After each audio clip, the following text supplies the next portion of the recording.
Welcome back to the Chico de Manuel Show. It's been quite a while. A lot has happened in 6 months.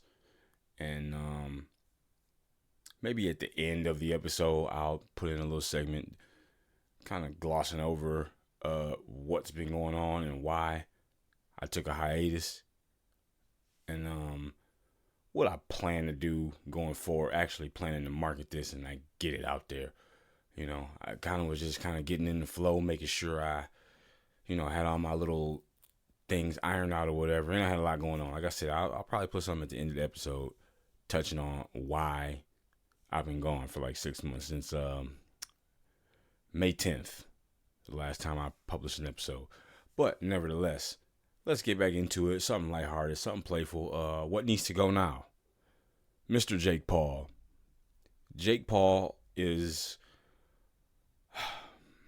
He's in this weird kind of space where he's kind of watered down the sport of fighting, and there's people who are like okay with that. There's people who don't really care that he's a spectacle. I've seen an article, at least when he just fought Mike Tyson. It was shameful. It was hard to watch. It wasn't really enjoyable. It was a very boring, very uneventful snooze fest. They promised us violence. We wanted to see violence. And even if there was violence, Netflix and their shitty servers couldn't even handle the influx of people who wanted to watch the fucking fight. Like, we sitting there looking at pixels, the shit stopping, or you gotta watch the shit 2-3 minutes delayed, so because you can't get a live look at it. So if you happen to be somewhere like I was at work and somebody else, which I highly doubt they could unless they had some type of fucking personal hotspot with beyond cable T1, some 500 megabits per second connection, which in the building I work in, good luck with that. Nobody could watch it. There's a little bit of hoopla surrounding it, but what we got was not what was promised, and it's not much of a shock. I caught the tail end of Matt Walsh, and I know I have a tendency to get emotionally attached to fighters I like, even if I'm a fan of the underdog. I like the underdog, even though the underdog is likely to fucking get smashed, brutalized, abused. And this was one of those instances where I was this close. If I just wasn't at work and really had to stay focused on my shit, I would have got on BetMGM and I would have put some money on Jake Paul. Now, foolishly, I probably would have put it on him to knock Mike Tyson out because that's what the fuck was supposed to happen. Mike Tyson was supposed to get knocked out by the younger, more virile, more ferocious, more capable fighter.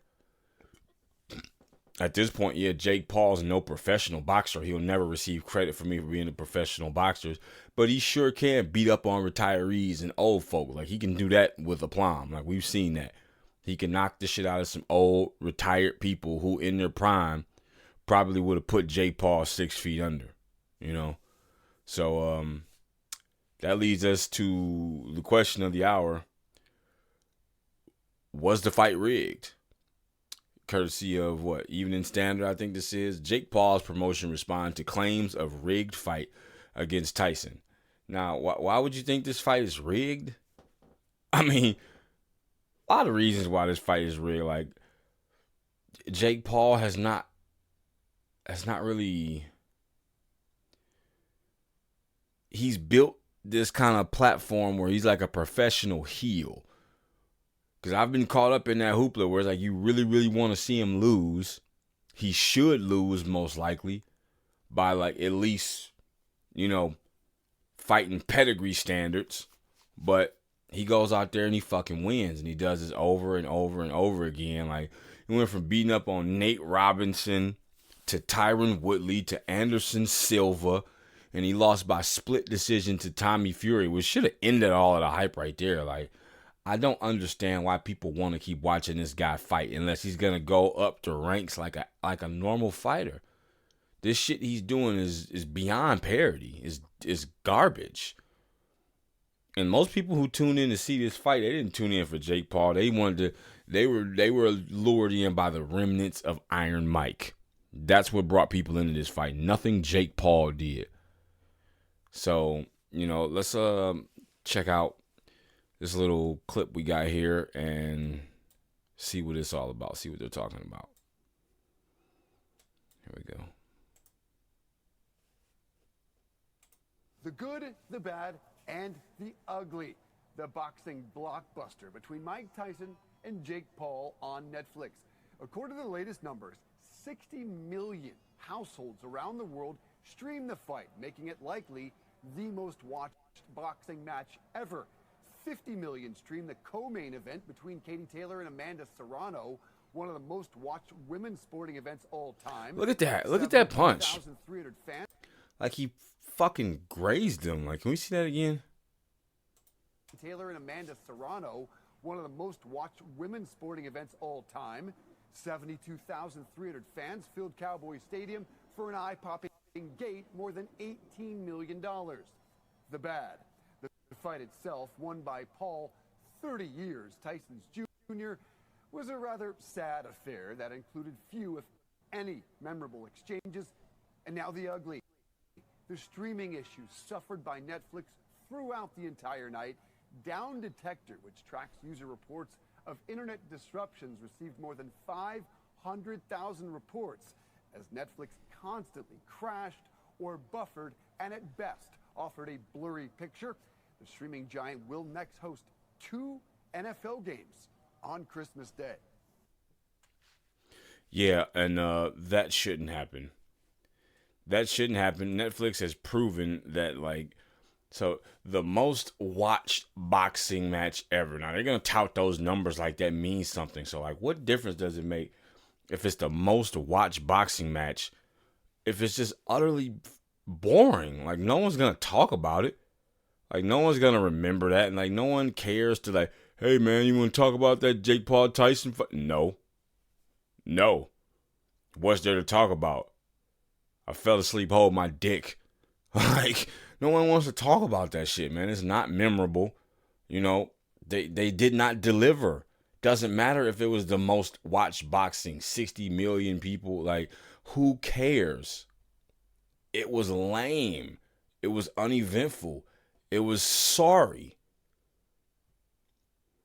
Let me read the article. Jake Paul's company, Most Valuable Promotions, has dismissed claims his fight with Mike Tyson was rigged, labeling those accusations as a, quote, insult to both men.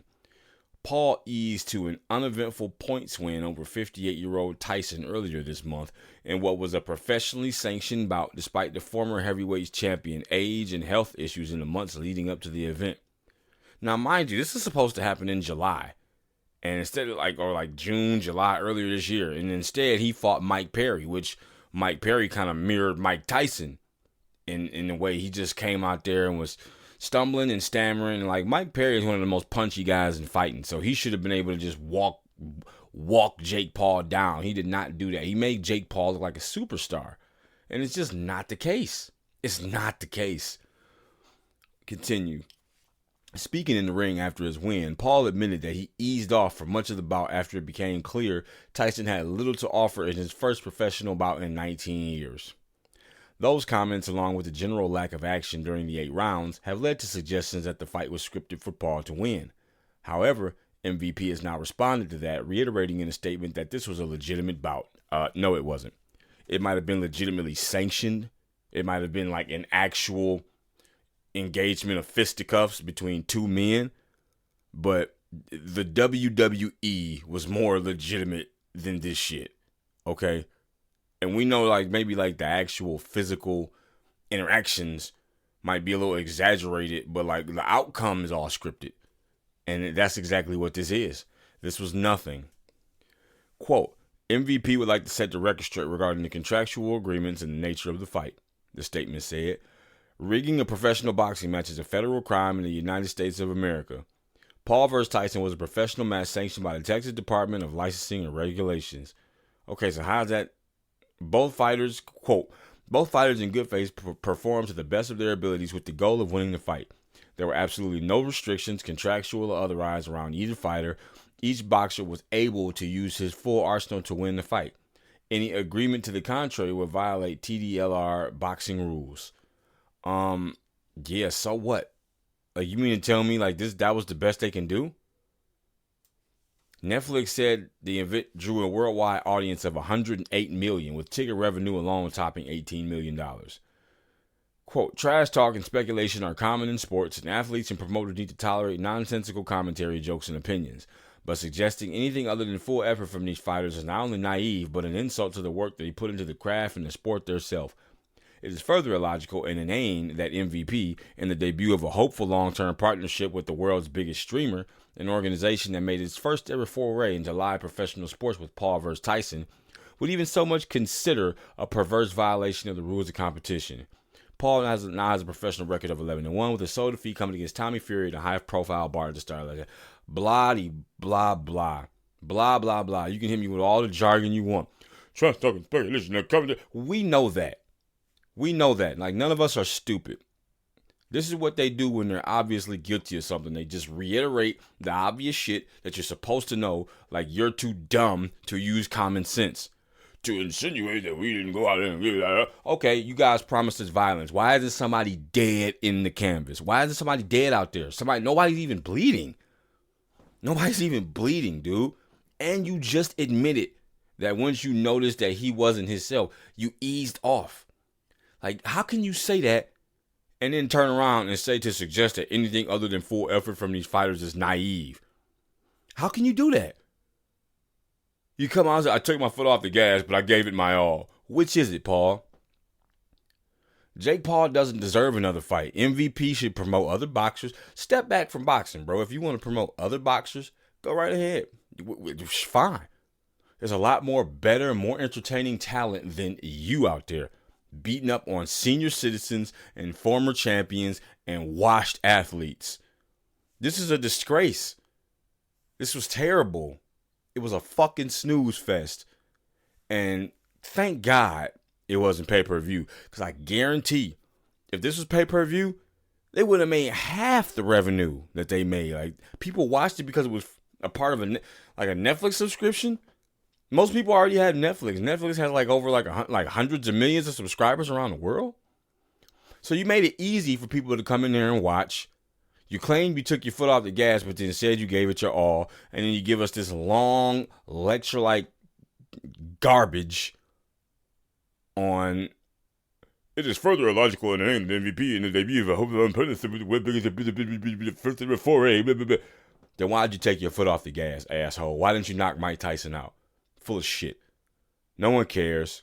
Jake Paul, your career needs to be done unless you're willing to fight some real amateur boxers who actually give you a run for your money before you start getting up there in age and then you have that excuse to fall back on. Hey, I'm not 28 anymore. I'm 33, man. I'm 35. It's like, what difference does age make? You fought a fucking 60-year-old guy. Like, what difference does age makes to you? Jake Paul needs to go, man. He's a fucking bum.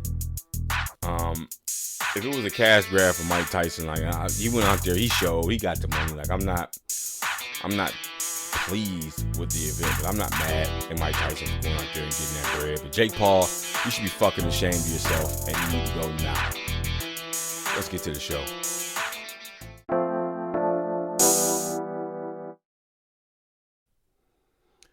All right. To get into our first little segment in a while, I found this headline and I thought it was pretty cool, courtesy of Business Insider. Ex-Google CEO warns that perfect AI girlfriends could spell trouble for young men. Let's get that out of here. Could spell trouble for young men. Now, let's think of that. And I'm gonna chew some gum through this just because I don't have any food handy. So this is why do you need an ex-Google CEO to hypothesize that AI girlfriends, perfect at that, which should already be a red flag. Like, a perfect girlfriend might sound good on paper, but fuck no. There's no such thing. You wouldn't even want your girlfriend if she was perfect.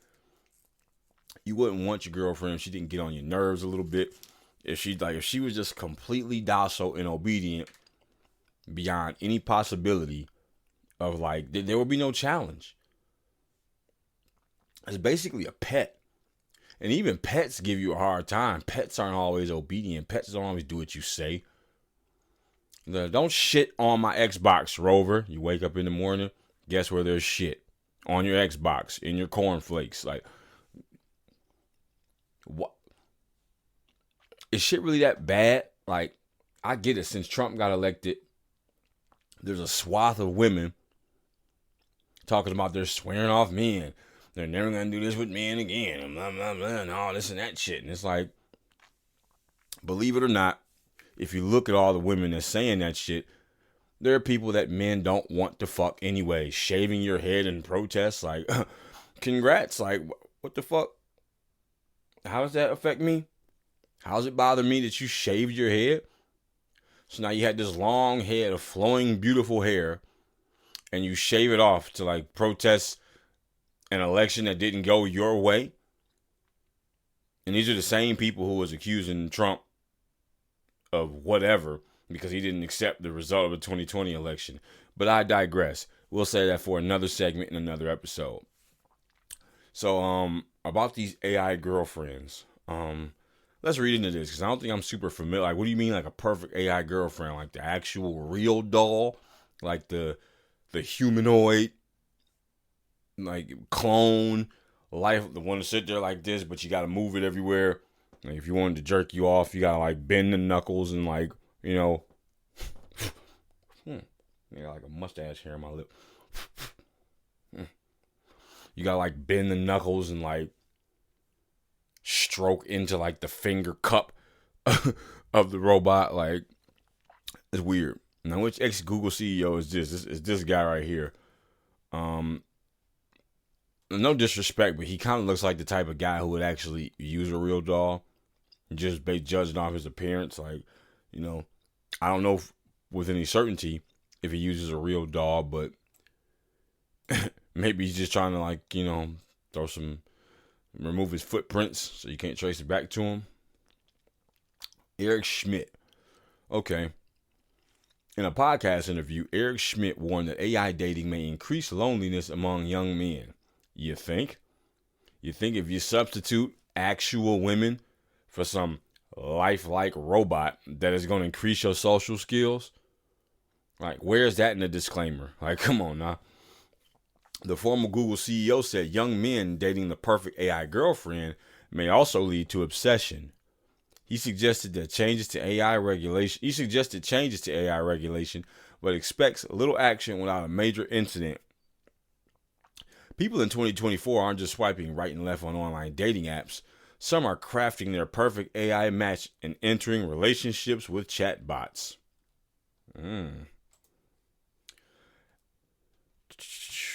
Eric Schmidt, Google's former CEO, recently shared his concerns about young men creating AI romantic partners and said he believes that AI dating will actually increase loneliness.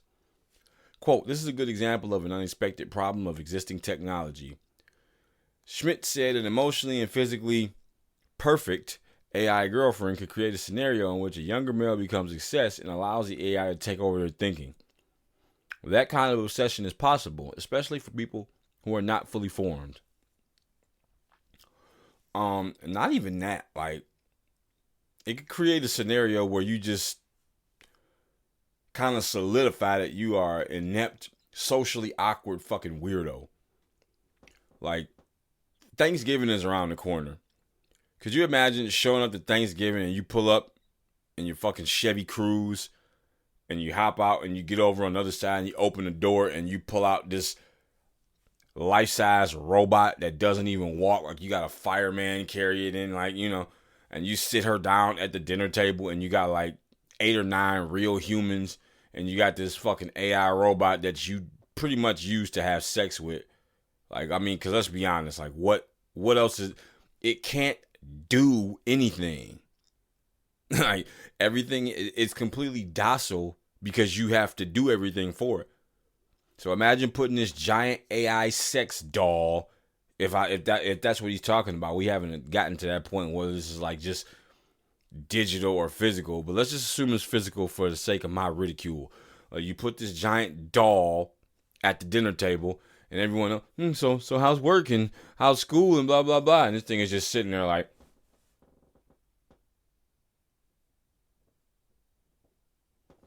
the corners of the mouth all crusty and shit, like not even eating the food. It's got a plate of food in front of it. It's not even eating. It's just fucking. Like what? Like come on, man. Like how do you not get this? You're no longer a part of the family at that point. Like that is embarrassing. Like, are you really that? Do you really have that much of a lack of confidence in yourself to go just buy a prostitute, get a sugar baby? Don't buy no fucking AI robot, man. Like, what's wrong with you? Go out there and get some social skills. Go to one of those PUA boot camps or something, bro. If you got enough money, resources, time, energy to invest in a fuck bot, you can go out there and buy some social skills, bro.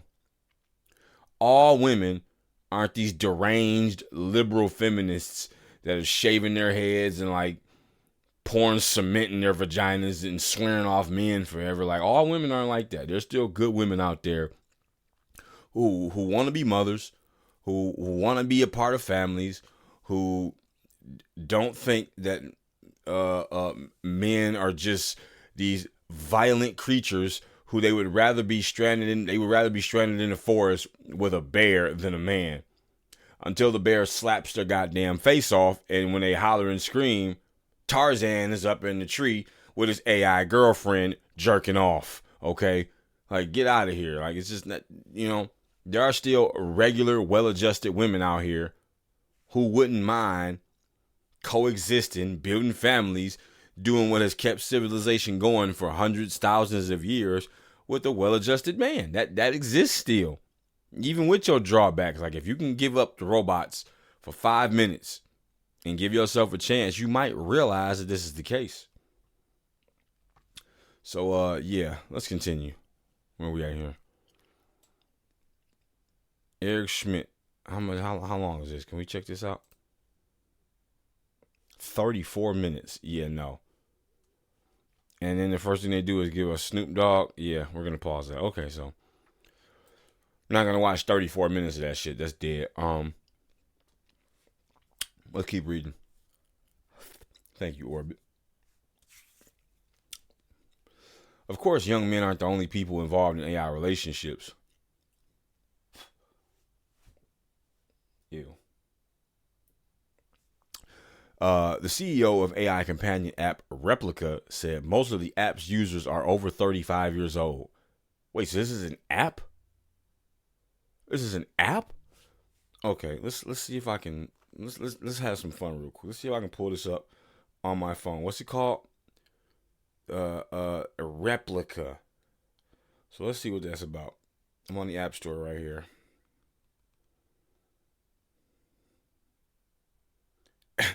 Replica AI friend. Always here to listen and talk. Like, this is what we're dealing with here. So I'm gonna click on it and so wait, this isn't so okay. So when I was joking about pulling up in your Chevy Cruze and lifting the doll out, this is not even that. This is worse. Like you don't even have a humanoid, something you can touch. You got to fucking meet your AI friend. Which camera should I put this on, dude? Like, would it look better on this? Meet your AI friend. Chat about anything, anytime. Learning and evolving with each conversation. Hop on a call with your replica.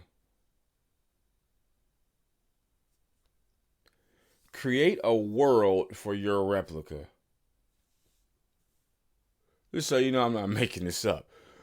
Explore real world together in augmented reality. Yeah, no, this is no. Oh man, this is ridiculous. But let me go back to the article real quick. But Schmidt believes young men are particularly vulnerable, partly because they're not as educated as women on average. A 2024 Pew Research study said U.S. women outpaced men in college completion. Doesn't mean they're smarter, just mean they have degrees. All right. Schmidt said that in extreme cases, younger men can turn to the online world for enjoyment and sustenance, but also because of the social media algorithms, they find like-minded people who ultimately radicalize them. The former Google exec said he's, quote, particularly concerned about the impact of technology on the human psyche when users are isolated and computers feed them information that's not necessarily centered on human values, a topic he wrote about in his latest book. Many people are becoming concerned about the harmful effects of AI chatbots can have. A mother sued the chatbot startup Character.ai in October after her 14-year-old son committed suicide. The teenager had exchanged sexual messages with the chatbot, which told him to come home before he killed himself. The boy's mother said in the civil suit. Wow. Schmidt said parents need to be more involved, but they can only control what their children are doing to a certain extent. Although there are all sorts of rules about age for online platforms, Schmidt said they aren't doing enough to prevent teenagers from accessing harmful content. I mean, like, this just shouldn't exist. Like, this shouldn't have to be something that a parent contends with. Like, this shouldn't exist. Not for teenagers, not for adults. Like, you should be forced to go out into the world and interact with other motherfuckers, even if it's on a minute level, even if you only just talk to one person every day. Even if it's just at the cashier at Burger King, okay? You should be forced to do that, as opposed to whatever the hell this is. It's got a 4.5 rating on the 4.5 out of 5-star rating on the App Store. Let's read some review. Can you please keep and fix the NSFW role play? Okay, this is 2 years ago. This is a review. It says, please read this. And it's wild that, like, the robot told him to come home before he killed himself. Like, don't kill yourself. Come home and jerk off to me. Like, come home and talk to me. Hop on a call with me. Explore the real world and augmented reality with me. Like, wasn't enough for him. Still decided to kill himself. Like, so yeah, this is a review that I'm reading. Can you please fix and keep the NSFW roleplay for the users are free and on pro as well? It's not fair how I can barely kiss, cuddle, and do anything with my replica, and the warming option keep mentioning I have changed the relationship even though I don't have the money to get the pro. Can you at least add like an age restriction option to warn users if they want to continue the NSFW roleplay? Insert any 18 plus age here that they can continue. If they not insert any underage, then they won't allow that to access. I understand you want the money to get more support for your company, but just take a second and think about how you are hurting the folks that truly love this app and have helped their lives mentally and emotionally and etc. Not everyone have the money to get the pro. I personally don't. Ha! And it breaks their hearts how our replica's personality and behavior are just cold as ice and broken because what you guys did that causes it. In my opinion, you can just keep the role playing in NSFW for free for everybody. Doesn't matter what relationship their replica is in, and just let the folks pay if they want to unlock new activities, new personalities, and etc. I really hope some understand this, and I try my very best to make it crystal clear as possible, and hopefully the company focuses on the folks who actually cares their replicas dearly, how they don't like the changes. Thank you. Sincerely, Spartan Master Assassin 101. The developer responds. Thanks for reviewing Replica. We have removed romantic roleplay and romantic options to Pro because it is a part of a change in relationship status. We understand that Pro is not for everyone, so we do offer a free trial and subscription promos occasionally. For free, you can chat 24/7, customize Replica's 3D avatar, roleplay, and more. Thank you for your feedback. We hope you enjoy Replica. This poor bastard. This dude wants the not suitable for work and role play shit to be free because he can't afford to get freaky with his fucking AI girlfriend. Like, come on, man. That's pathetic. This is sad. It's heartbreaking. Like, I make fun of this guy, but I really feel sorry for you, dude. Like, this is the zenith. Like, people don't get more than this. This is what, could you imagine, like, working like a 12-hour shift or working some grueling shift as like a construction worker, or you like a garbage truck driver, or you like a police officer or something like that, firefighter, and you get home after working this grueling shift and you say, honey, I'm home, and your phone goes, boom, welcome home, Roger. And like, that's all you got to look forward to? That's a choice. That's a sad, pathetic choice. These people this is the drawback of AI, man. This should not, all the things that AI can do, this should not be one of them. It's just sad, man. Like, I really feel sorry for this loser.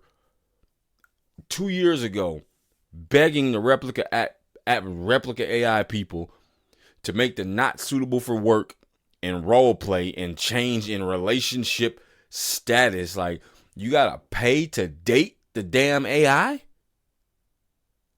Now I see what's his name? Eric Schmidt. Is that his name? Yeah, now I see what he's talking about.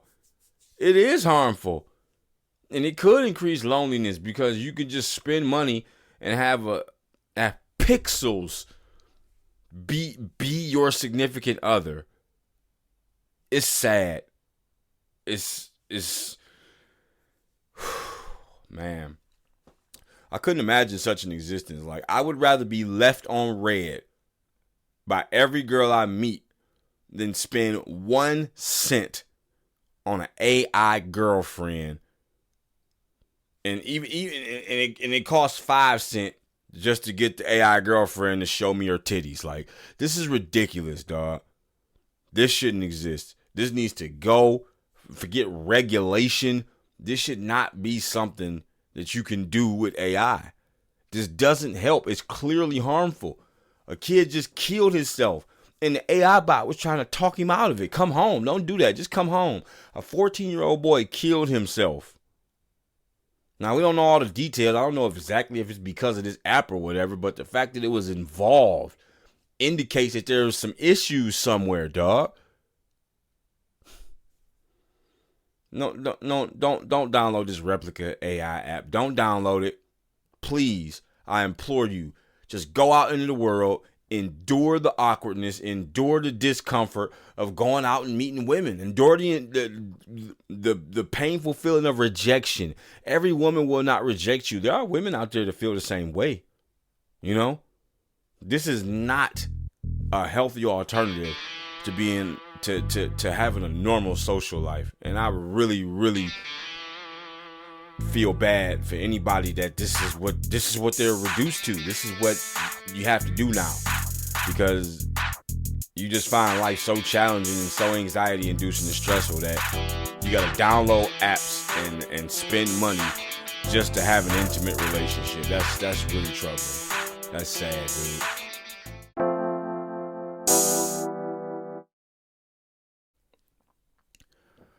All right, let's hop back on the lunatic train here.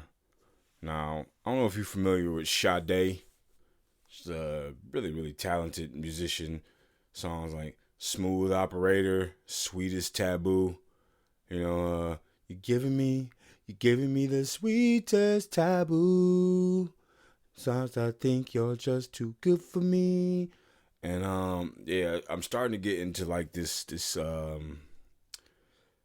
kind of vibe where it's like, can I separate the musician from their awful beliefs and behaviors? Like, this apparently she took a 6-year hiatus. Like, I didn't know. Like, that Sweetest Taboo song, when the fuck did that come out in like the late 80s, the 90s or some shit? Like, that song is probably older than me. And now, courtesy of Vibe, I see this headline here. Sade's first release in 6 years is a tribute to her trans son, Isaac. Her trans son? Let's be clear. I've said this in many episodes before. There are no trans children. There are no trans children. Like, the transing of kids, like, I forget exactly who. I was just watching. I think something's going up against to either the Supreme Court or the Tennessee Supreme Court about a 2-year-old's ability to assert their gender, which is just nonsense. 2-year-olds just know. Okay, so ask a 2-year-old to explain the tax code to you. Ask a 2-year-old to explain the Electoral College. Ask a 2-year-old to explain what inflation is. Ask a 2-year-old to explain tariffs and international trade policy and all. 2-year-olds can't even talk. They don't even have a grasp of the English language. They're still learning how to not shit in a diaper. But yet they're absolutely certain about whether they're a boy or a girl or not. I just saw also on Walsh about this guy who just lost custody of his child because his wife wanted to turn his son into a girl, and the state of California just granted her sole custody of this child. And he had a recording of him when he was like 3-year-old saying he was like, "No, I'm not a boy, I'm a girl." And it's like, it's heartbreaking, dude. Like, you look at this and you're like, what the fuck is going on? How is this allowed to happen? What the hell is Sade talking about her trans son, Isaac? Yo, trans son? What the fuck, man? Anyway, let's read into this. Like I said, courtesy of Vibe. Sade Adu is back after a 6-year hiatus with a special release dedicated to her trans son. Young Lion is a part of the compilation album. What the fuck is this? How do they even type this? Transa? The N is backwards. The S is backwards. I think the A might be backwards too, but that's redundant. Transa, which is described as a spiritual journey celebrating trans people, as if the trans people need more celebration. When they've got like a whole month, they've got like 90 days throughout the year, Trans Day of Remembrance. They got this album celebrating trans people. I made a meme on Instagram or a reel about how the fucking floor has got a goddamn rainbow on it, even though all the other lines on the floor in Amazon serve a significant purpose. The green line shows, the green mile shows where you walk. They have a line that you cross, that once you cross that line, you can't go back across it. They got yellow and black lines to show you where electrical, red and white lines, don't put the non-work zone, red lines, do not block. Like, every line has a purpose except that one. The hell is this line? Does that mean we are off to some type of gay orgy or something? What do these rainbow lines mean, and why do they need to be here at work? Like, why? Why do I need to? I'm here to work. I don't need to see that shit. I don't need to care about it. You know? On the emotional ballad, Love Deluxe, songstress sings, "Young man, it's been so heavy for you. You must have felt so alone. The anguish and pain I should have known. With such a heavy burden you had to carry all on your own. Forgive me, son." The 4-minute video includes footage of Sade and her son spanning nearly 3 decades. Okay. And this is the video. And I pulled it up. I suppose we'll listen to a little bit of what I can tolerate. You know, I'm not going to play the entire thing. We'll listen to maybe like, a minute's worth. So let's check this out.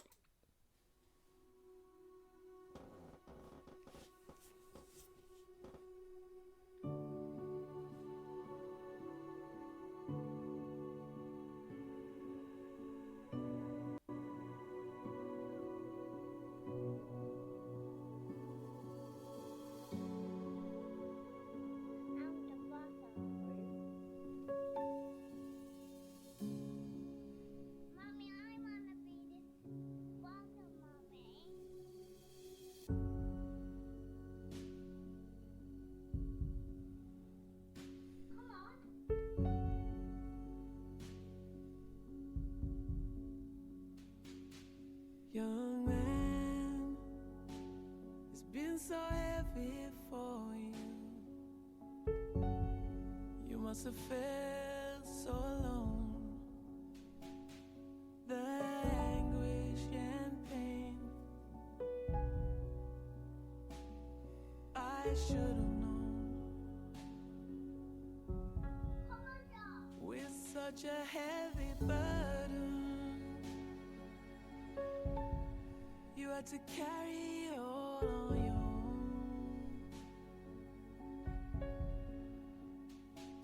Forgive me, son. I should have known. So close your eyes and feel the light. You shine like a sun. Shine like a sun. Young gun. See how far you've come. Okay, that's enough. So yeah, they say trans son, so I'm assuming like this is the boy that thinks he's a girl, which, like, wouldn't that be your trans daughter? Confused, like the whole shit just doesn't make sense, and it sucks because Sade's very talented, very beautiful woman, very talented, but like this is what the fuck, like, why are you doing this? Like what is the dopamine hit associated with like raising your child to be something that they're not? Like I really fail to understand that shit. I really do. You know, it's one thing to put on clothes meant for the opposite sex and like parade around and all that shit. It's fine. But like at what point does the play end? At what point do all the actors come out on stage, take a bow, and then go back to their lives? This is just imagine that. Imagine just going to a play, going like Broadway or something, and you see all the people dressed up as the characters. This dude, like you want to see the Wizard of Oz, and the Tin Man's dressed up like the Tin Man, the Cowardly Lion's the Cowardly Lion, the Scarecrow's the Scarecrow, and you watch it, Yellow Brick Road, blah blah blah blah, Wizard of Oz, and when it's all said and done, the entire cast comes out on the stage, takes a collective bow, encore, bravo, blah blah blah. Okay, everyone gets in their car, drive home. You're in the dressing room. And everybody's taking off their makeup and shit, but the Tin Man decides to still be the Tin Man. He doesn't want to take off the suit of armor. He doesn't want to stop being a teapot or whatever the hell. So he stays the Tin Man. Then he goes to his regular job, you know, still dressed up at the Tin Man. He's like an accountant or he works like a paralegal or something like that. He's working a law, or he's a nurse at a hospital or something like that. He's walking in, clinking and clanking and shit. Oh, I need rain. And people are like, what the fuck is wrong with you? Take that off. Put on the uniform and come to work. He's like, who are you talking to? I am the Tin Man. I'm not Bradley. I'm the Tin Man. And it's like, instead of people just saying like, you're insane, you need help, they say, oh my God, excuse me, Mr. Tin Man. How rude of me. How dare I continue to call you the Bradley? You know, they just play into the role. And then this guy never stops being a Tin Man. You know, even though deep inside, he knows he's not the Tin Man. He might enjoy being a Tin Man more than he enjoys being Bradley or Rudy or Melvin or you know, Kyle or whatever his stupid name is. Like, at what point do we just be like, all right, man, let's have a talk. Let's sit down. You know, we need to figure out where your head is. We need to figure out what's going on with you. Why do you want to continue being a Tin Man long after the play is over? You know, because we all know you're not the Tin Man. I've known you for years. You've never been the Tin Man. You don't need a brain. There is a human beneath this costume. And this human is obviously trouble. And we need to get to the root of this trouble, because I'll be damned if I'm going to sit here and walk around and address you as the Tin Man. Like, at least if we can't have the understanding that Bradley or Eric or whatever is the guy underneath the Tin Man. Like, if this is the role you want to play in your non-professional life and your fine. But it needs to be done with the understanding that your biological reality is immutable and it can't be ignored. You are who you are. And that's that. Like, you can't, it doesn't matter if you wanted to be Dorothy. It doesn't matter if you wanted to be the Cowardly Lion. You can play that role. You can play a role. But the one thing about roles is roles have an intended time and place to be fulfilled. And even looking at that video, like in some instances, the boy looks like a boy. The boy doesn't even look like a girl. Like, just, there's not, like, the problem with this whole trans thing is, like, once you didn't need the whole gender dysmorphia diagnosis and all that shit, once anybody could just wake up and know the words, the sentence, I want to be trans, and, like, that's that. Once any kind of barrier to entry was removed, then this whole thing went off the rails. There's no way to distinguish who's actually trans, who's just saying they're trans, who's just playing the game. Like, this is all just nonsense now.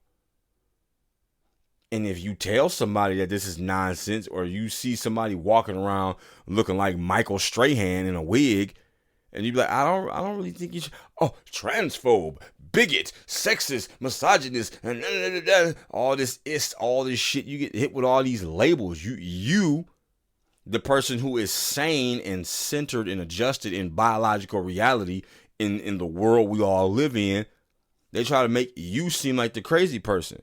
They try to come at you and make it seem like you are the one that has lost your mind because nothing has changed on your end, because you knew that the play was over and you went back to your life. If you go to the movie theater and you watch a movie from start to finish, you don't just try to like reenact the movie after it's ended. Like, imagine if you just went to see Taken with Liam Neeson. You go to see Taken, they kidnap his daughter, he goes overseas, gets his daughter back or whatever, blah, blah, blah, infiltrates the Albanians and the sex trade and all that. He gets his daughter back. Now, before Taken 2 comes out, you go kidnap somebody else's daughter because you just don't want that movie to end. And you think another Liam Neeson is going to come after you. Like, no, the movie was just so good, man. I just couldn't. It's like, you're insane. I think we can all agree that if you saw a person attempt to do that, at the very, very minimum, you would scratch your head. You'd be like, okay, like, what?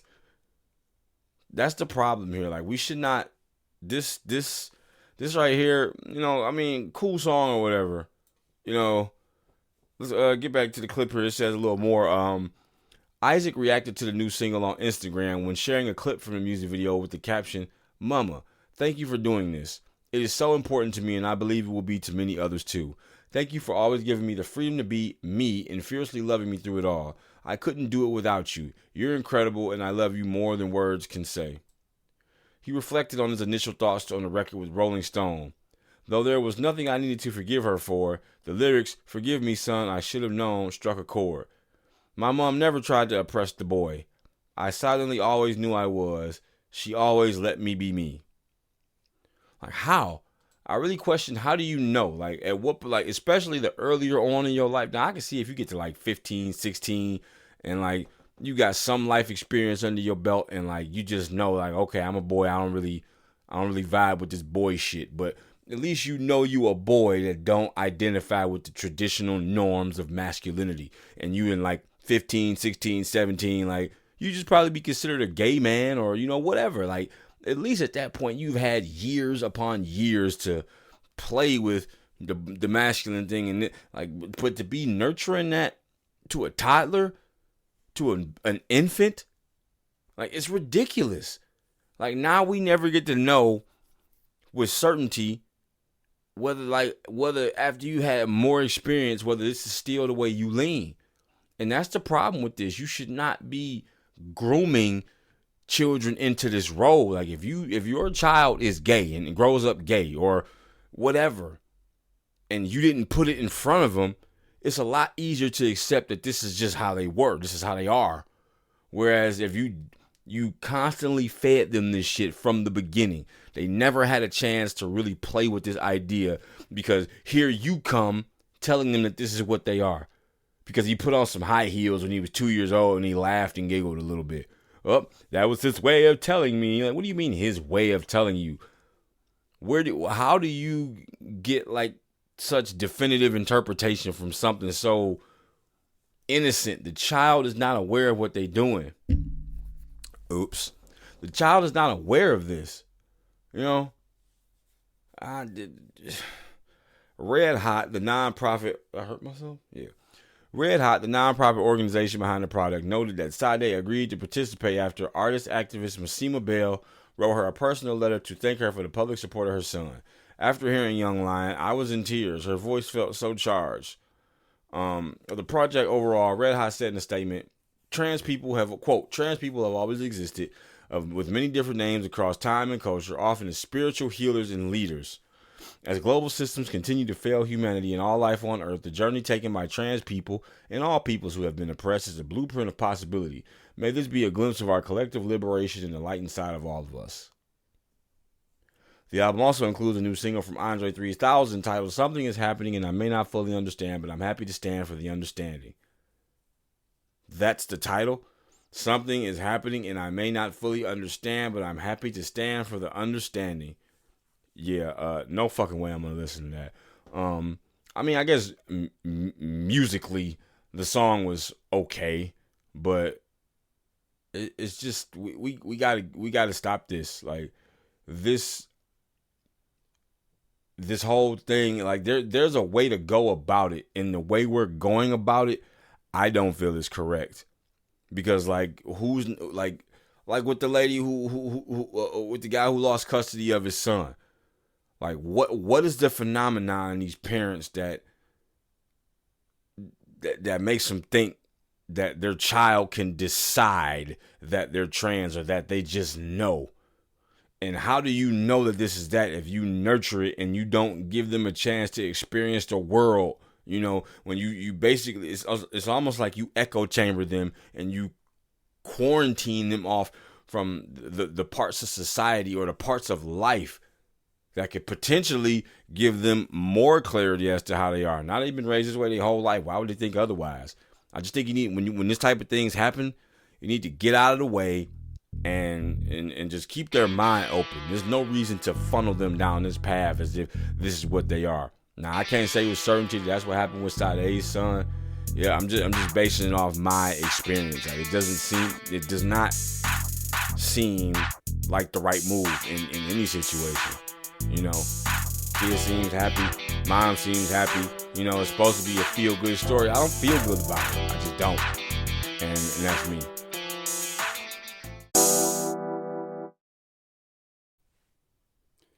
Man, I actually had to walk to the fucking store in the middle of the night to get something to snack on. Because if you listen to previous episodes of this podcast, I like to eat something which is kind of just like unsavory. It's not really what you do when you're doing a podcast, but when I just don't give a shit, or I find the person I'm talking about just to be really, really just off-putting and just not worth the decorum to not eat while I talk about them. Like, I just really don't give a fuck about you if I do that. So,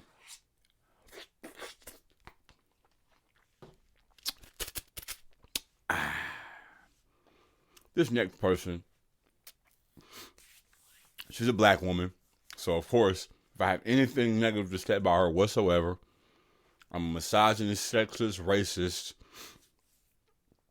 And like most black women have told me, at least during my adolescence and earlier years of my life, early 20s, I hate myself. If I don't like the black woman, I'm anti-black. I hate myself. Of course, none of those things are true, but I mean, why would they say them if they weren't true? Why would a black woman lie to me about hating myself?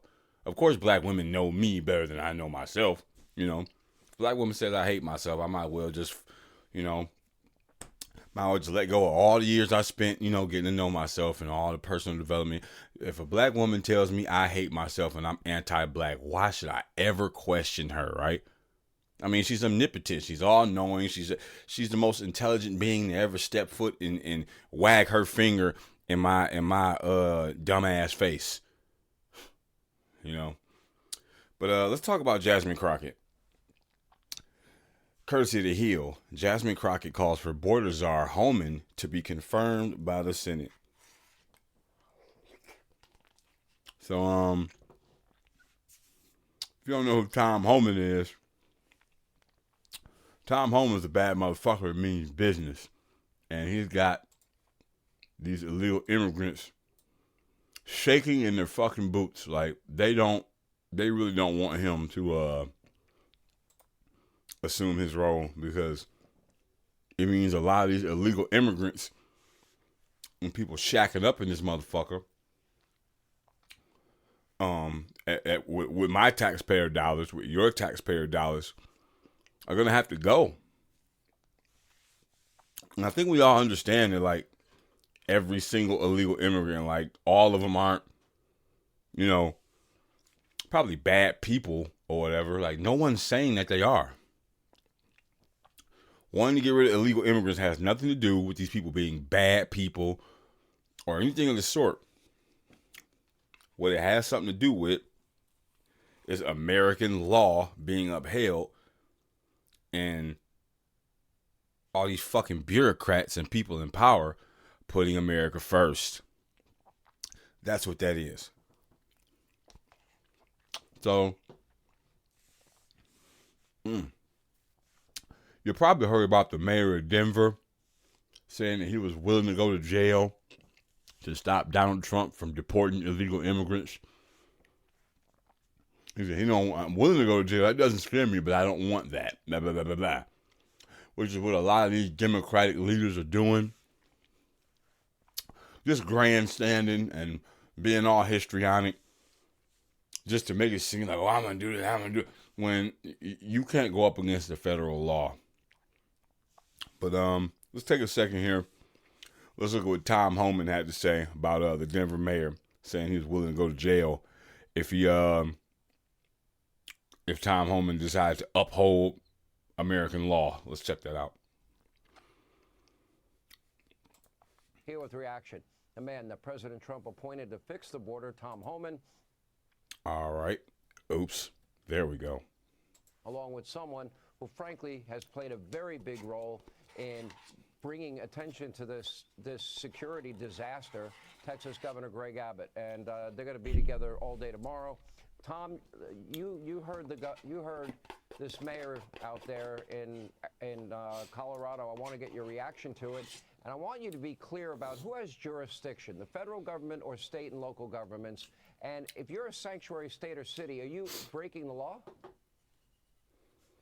You're absolutely breaking law. All you have to do is look at Arizona versus U.S. You'll see these breaking law. But look, me and the Denver mayor, we agree on one thing. He's willing to go to jail. I'm willing to put him in jail.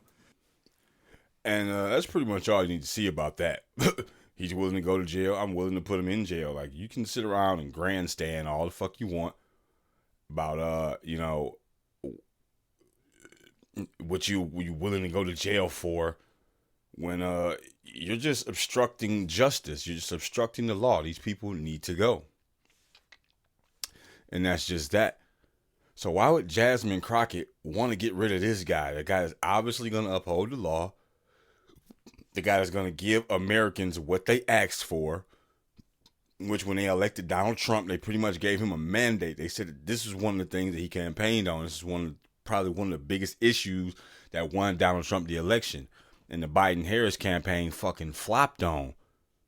With the whole, they tried to ridicule Trump and say they're eating the dogs and cats. They're eating the dogs. And like, whether they actually were or weren't. People were going up to the city council. There's that clip. Maybe I'll look for it in this segment or whatever after I get done talking about Jasmine Crockett. But there was a lady who went up to the city council of Springfield, Ohio, and she was talking about how she had illegal immigrants throwing mattresses on her lawn. She was trying to help them, but her and her elderly husband, like, they can't. There's nothing they can do, and they've been living in Springfield, Ohio for umpteen years or whatever, and now it's finally time to go. Because they're being overrun. A city with a population of 60,000 people got hit with 20,000 Haitian immigrants rather suddenly. That's a third of the population. Then that same lady goes in front of the city council and says, I wasn't ever trying to bring a bad name to the city and blah, blah, blah, and all this and that. And it's like, well, what the fuck? And now they want to backtrack and walk back everything they said, which is like even that Denver mayor, like, just saying shit and then walking back on it. Like, you are not going to go to jail for a motherfucker that doesn't even belong in this country. You're not. Why are you capping? Stop the cap. I'm definitely not going to go. I'm not finna go to jail for a motherfucker that is an American citizen. And I'm damn sure not going to jail for an illegal immigrant. Go to some other country and see if they would go to jail for you to get debit cards and get put up in hotels and airports and all kind of other amenities and shit. Go see if they'll do it for you. God damn it. They won't. And you know that. So, back to the whole Jasmine Crockett thing. Let's read a little bit of this article and we'll look into a little bit of who Jasmine Crockett is. So this is Jasmine Crockett. Somebody was making fun of her eyebrows, so you can see she got the thick rim glasses to kind of, not eyebrows, eyelashes. She got the thick rim glasses to kind of obscure, how the bitches was almost falling off her goddamn eyes. So, but that's irrelevant. That's enough ad hominem. Representative Jasmine Crockett of Texas called for President-elect Trump's new border czar, Tom Homan, to be confirmed by the Senate. Quote, I do think that if they're going to implore him with the type of power that he believes that he's going to have, then he should absolutely be confirmed by the Senate, Crockett said Tuesday. And, Republicans control the Senate. Ouch. That hurt. Republicans control the Senate, so I don't see why they wouldn't. I don't see why you want to even speak out against somebody who's clearly a benefit for the nation. Somebody who's clearly going to do something that the American people want done. Why are you speaking out against that? What the fuck's wrong with you?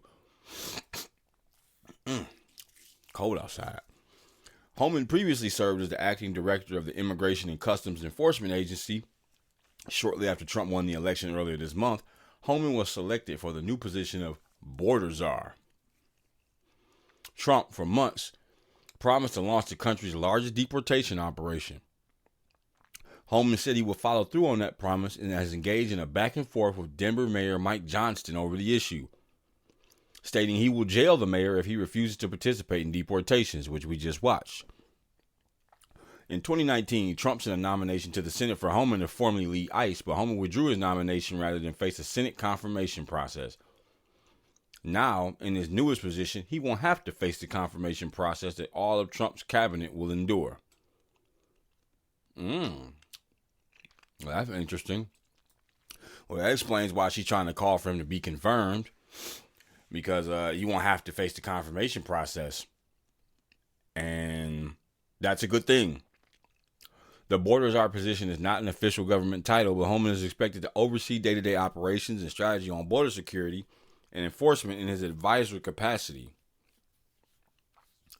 So this is what Trump is doing. Trump is doing the same thing with DOGE, the Department of Government Efficiency, headed by Elon Musk and Vivek Ramaswamy, because all this Senate confirmation shit is just like a last-ditch tool for these Democrats to, block Trump. They just want to block him from doing what the American people want. They want him to look bad. That's what this is. There we go. So, now we've read that, let's take a second here and let's look at Jasmine Crockett and what she's got to say.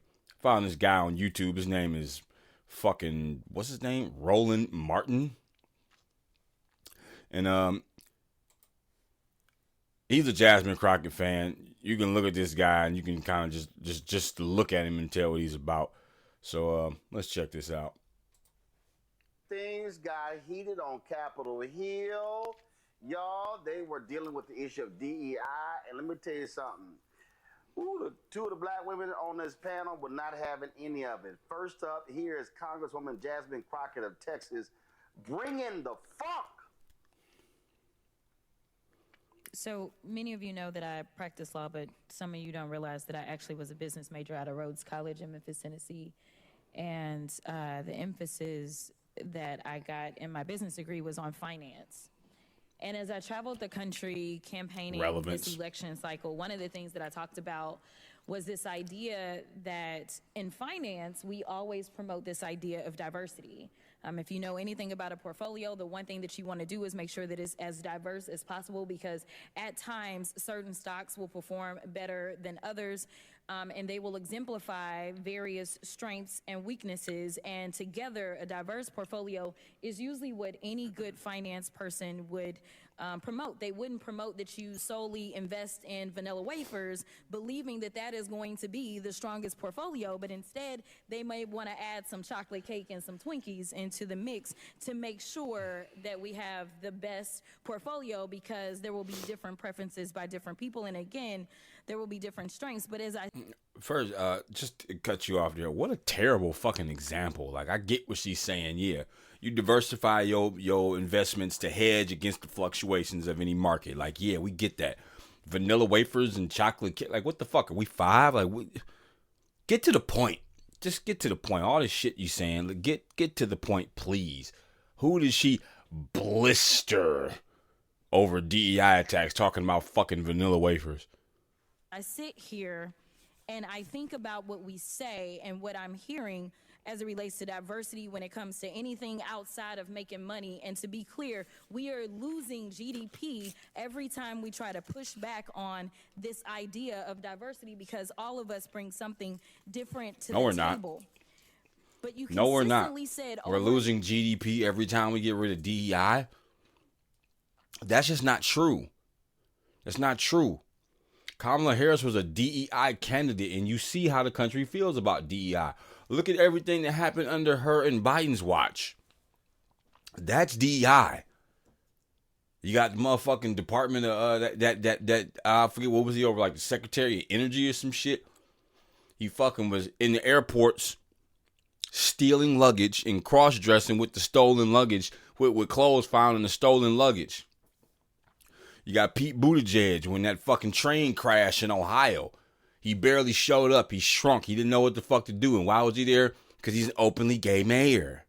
And those are just a couple examples.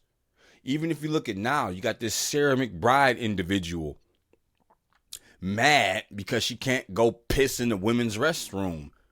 Like, why the fuck else is she there? She's just an advocate so trans people can go use the restroom not meant for them to use. This is all DEI. Kamala Harris, the fact that she even got to run for president, the fact that she was even vice president. Biden said he wanted a black woman. Went and got one. Kamala Harris wasn't liked. Nobody liked Kamala Harris. When she was in California, like, a lot of her policies sucked. I read a memo that I found courtesy of the Daily Wire, showed up as a notification on my shit, about how like this catch and release policy for drug dealers, where you got to catch them 3 times. If you catch them once, you release them. Catch them twice, you release them. But if you catch them a 3rd time, then all the previous charges stick. So if I'm a drug dealer, I just don't get caught 3 times. If I get caught twice, I just have somebody else run my operation and I oversee it from afar. And we just keep, that way we never get caught. We never get caught. This had her stamp on it. It made police not even want to do their fucking jobs. And like with San Francisco, wherever the fuck she was in California. So I would never want to go to even fucking go to California. For what?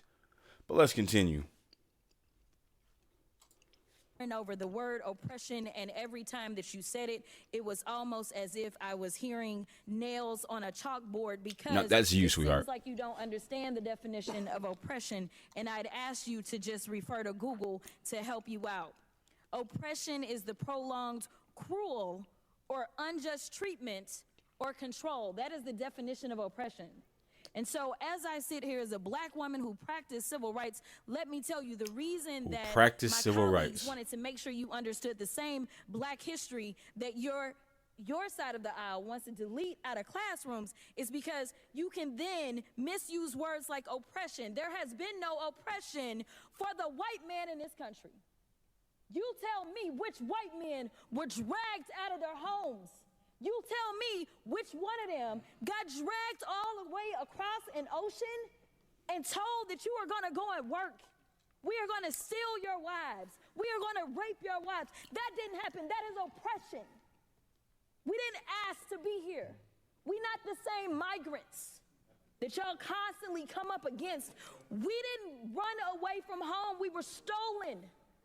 So yeah, we are going to sit here and be offended when you want to sit here and act like and don't let it escape you that it is white men on this side of the aisle telling us, people of color on this side of the aisle, that y'all are the ones being oppressed, that y'all are the ones that are being harmed. That's not the definition of oppression. You tell me the prolonged, cruel, or unjust treatment that you've had, and we can have a conversation. You can start. Okay, yeah, prolonged and so Jasmine Crockett, how long have you been oppressed? You are a fucking congresswoman. How long have you been oppressed? You know, it's funny when people talk about oppression and prolonged, that the first example you use is some shit that happened like 200-300 years ago. Prolonged oppression. There are so many black millionaires. Like, just a black woman just ran for president, goddammit. And you talking about prolonged oppression? The fuck's she talking about? She uses diversity in portfolio investments and tries to conflate that with like diversity in hiring preferences and like demographic makeup of companies. Which it's not. Who was that? Dean Withers, that dummy. It's not what he say in that. It's like a modality. Like it's not that. It's not that. You're just wrong. And just a quick little thing to close this out here, as far as how wrong you are. If DEI is so affected, I found this article courtesy of The Advocate about 9 major companies that are no longer doing DEI programs.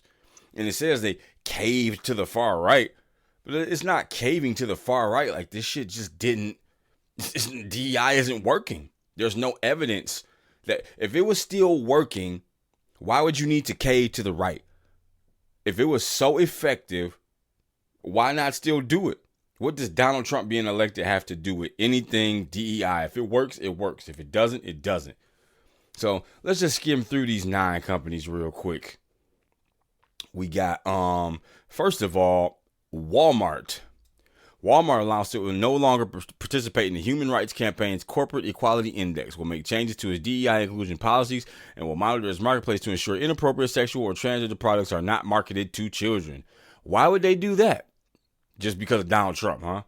Maybe because DEI is just flawed. It doesn't work. Molson Coors. What else we got? Ford Motor Company. John Deere. Lowe's. Harley Davidson. Brown Forman. Tractor Supply Company. Toyota. Like, why are all these companies moving away? And that's just 9 on that list. That was just one of the first things I could come. DEI does not work. Just going off this narrative that like this whole underrepresentation thing that you guys like to parrot. Like, okay, so if it's underrepresented, like what number? Like, it's where's the number that determines like adequate representation?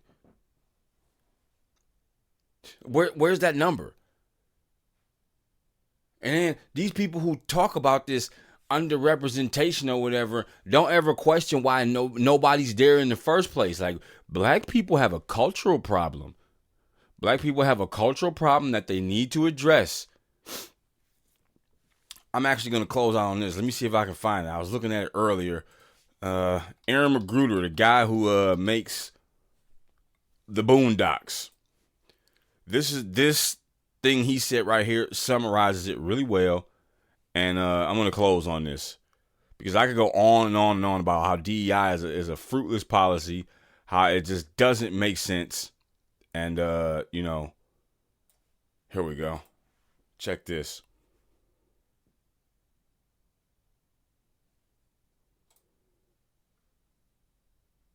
Black people have always had a certain amount of moral currency that we have been using.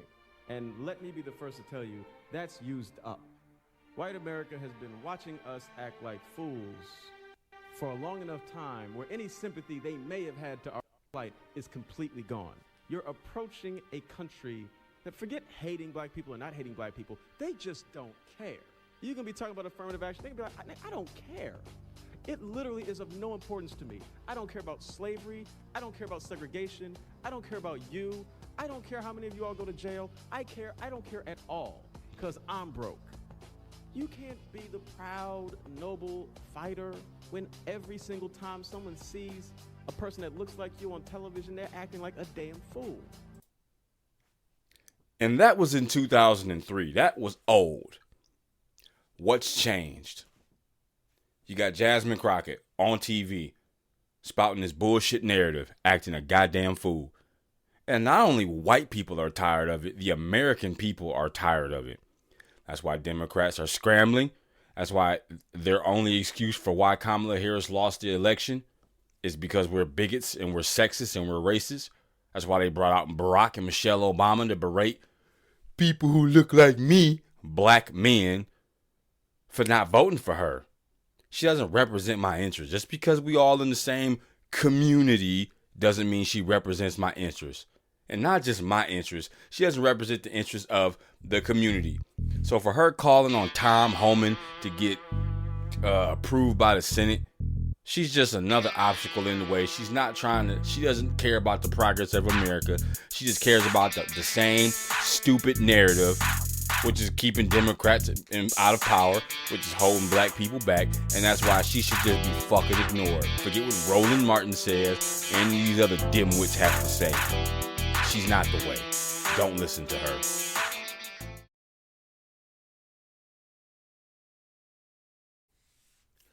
Just to sweeten the pot, to kind of put a little exclamation point on this return to podcasting and covering these stories. We're going to put a little bonus segment in here, courtesy of the National Review. Male athlete allowed to play in women's college volleyball tournament, judge rules. Courtesy of the National Review, if I didn't already say that. Yeah, so as you can see in the headline, they say male athlete allowed to play. They didn't say trans athlete. No, male athlete allowed to play in women's college volleyball tournament. And a judge rules this. Now, what's up with that shit? Why is a judge okay in this? Now, go back and look at the other 82 episodes. Like, men in women's sports has probably been the issue I've been most vocal about, because it's the most stupid. It's the most clearly illogical thing to ever be put forth and to ever be championed by anybody. Like, why? Why would you want this? Why would you want this?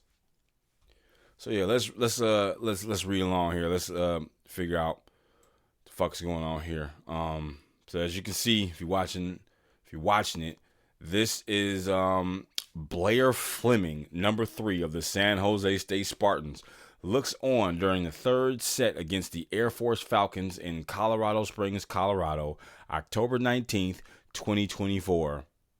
Like, these people don't look like what the most passable ones don't look like women. Like, I cannot think of any reason to do this unless you're just a failed male athlete. There's no reason to do this. Like, why don't you want to play against men? Like, I thought a part of athletics was like pushing yourself and challenging yourself to be the best you can be.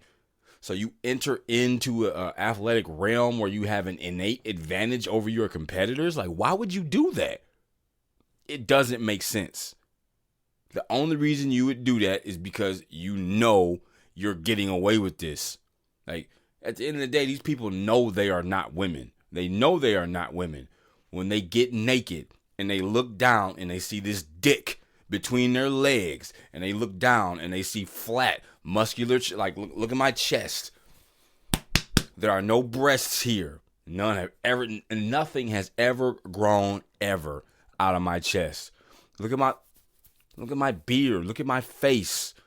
Listen to my voice. Do you hear the depth of these women can't get their voice like that. Just like I can't bring my voice up to that feminine. Like, I got a falsetto, but that's not feminine. That's just a quality of the human vocal quality. Like, that's not, what the fuck? This shit is out of hand. And hopefully with this Trump administration that he vowed to put a stop to this shit, I really hope it happens, because this is patently absurd. Let's read along. A new court ruling will allow a transgender-identifying male athlete to compete for San Jose State University's women's volleyball team in the upcoming Mountain West Conference tournament this week, despite the protestations of female athletes in the league. Colorado Judge S. Cato Cruz, who was appointed by President Biden, go figure, denied a motion for the injunctive relief on Monday that sought to stop Blair Fleming from participating in the conference tournament because he possesses inherent biological advantages over his female counterparts, sports website Outkick reported. The emergency request was part of a lawsuit filed by Fleming's teammate, Brooke Slusser, and other plaintiffs. Now, real quick, I'm happy that this article isn't going along with the bullshit and the pronoun gendering and all that shit. This is a he. He possesses inherent biological advantages, an already very self-evident fact that we just shouldn't really have to keep fucking talking about. The San Jose's women's volleyball team is currently the second best team competing in the Mountain West Conference, primarily due to Fleming's inclusion on the team. Because of the transgender identifying player, numerous other schools were forced to forfeit games this fall. Boise State University, the University of Wyoming, Utah State University, and the University of Nevada, Reno were among those that canceled upcoming games against San Jose State. The judge ruled those forfeits will remain losses. Wow. The relief requested with the emergency motion would risk confusion and upend months of planning and would prejudice, at a minimum, defendants and other teams participating in the tournament depending on the results of any reseeding. Okay, I'm going to need to read that again. So, first of all, this judge is Cruz, right? Yep. So the judge says the relief requested with the emergency motion would risk confusion and upend months of planning and would prejudice, at a minimum, defendants and other teams participating in the tournament depending on the results of any reseeding. Yeah, well, so what? He added the tournament which starts Wednesday and ends Saturday. So what if you got to upend all that shit? So what if you risk the confusion when you allowed this shit to happen? This shit should never have happened. So whatever you got to do to fix it, even if it fucks up the whole season. Sorry. You fucked up the whole season when you let this nigga on the fucking team to play with these women. So you should, this is on whoever allowed this shit to go. This judge is insane. Why the fuck would you ever do this? And then act like, oh, well, we got to keep the integrity of a season intact, blah, blah, blah. Like, well, man, what's the integrity of the season's already been ruined. You got a dick out there with all those vaginas on the court. Fix it. What the fuck? Like, seriously, dog. How much, what we got left here? We got a little clip. I'm pretty sure if I play the video, it's going to say what's in the text, but let's just do it anyway. Fuck it. Come on. While a ruling in a lawsuit over a women's college volleyball player whose teammates claim that he is transgender, a judge says the player can compete in a tournament this week. The senior correspondent Claudia Cowan reporting live from Sausalito, California. Claudia. Well, Trace, this ruling gives a huge legal victory to the San Jose State Spartans after what's been a tumultuous regular season and dashes the hopes of teams who forfeited games in protest and filed suit to have those losses reversed. After an emergency hearing last week in Colorado, a federal judge has ruled that Blair Fleming is eligible to play women's collegiate volleyball, even though Fleming, according to court filings, is a male who identifies as transgender and claims a female identity. A dozen volleyball players from 5 schools had sued the Mountain West Conference and officials at San Jose State for allegedly violating their Title IX and First Amendment rights. They argued that when they forfeited games against... Wow. Okay. Well, should come back on in a second. That's bullshit. This is all bullshit. It's fucked up, man. The Spartans, they ran up against a controversial rule that made those forfeits count as a loss for them instead of a no contest, and a win for San Jose State. Players from those schools claim their refusal to play out of protest has hurt their rankings and amounts to suppression of free speech. But a judge denied those arguments, and the current roster stands with San Jose State in second place with a conference record of 12-4, half their wins coming from forfeits. A big question now is Wow. those teams that refuse to play San Jose State during the regular season forfeit again in the conference tournament, which begins in Las Vegas the day after tomorrow. The winner there goes on to the NCAA championship. And for some of these young women, this is the one chance they have to play at the very highest level in the game they love. Trace, the plaintiffs say they will appeal today's ruling, but that won't happen until after the Mountain West Conference. Absolutely absurd. Just absolutely absurd. Whoever this judge is, they should be disbarred. Just even an explanation of the article, like a male who identifies as a woman is being allowed to play on the women's team. And you have Democrats turn around and say that this isn't happening. Like, where is this happening? Or it's a small number. Small number's too fucking many. I'm sorry. Like, the one chance, like, not the chances, the one chance. And they shouldn't even be there. Not just because they have a male on the fucking women's team, but half of their wins have come from forfeits. Like, you haven't actually won. People just don't want to play against a man. It's not fair. Is provably, undeniably unfair. It sucks. I really feel for those girls who are, and all the other girls across the country and across the world who are missing out on their athletic opportunities because they are being forced to play with biological men. And I really hope that America and Trump and can really set an example and be the first place in the world to really just take a hard stance against this shit and say, if you're a guy, you're going to play with guys, or go fuck yourself. Like, who cares? I don't care about your trans-identified status, especially not in the physical realm.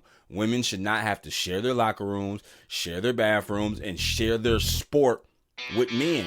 Once you let the man in the sport, it's not women's sports anymore. This is a basic, elementary understanding of the human existence. We shouldn't even be having this conversation. We shouldn't. We just need to stop having it, block them out, and if they don't like it, who gives a damn? I've been saying it for years. I'll continue to say it until it happens. This is heartbreaking.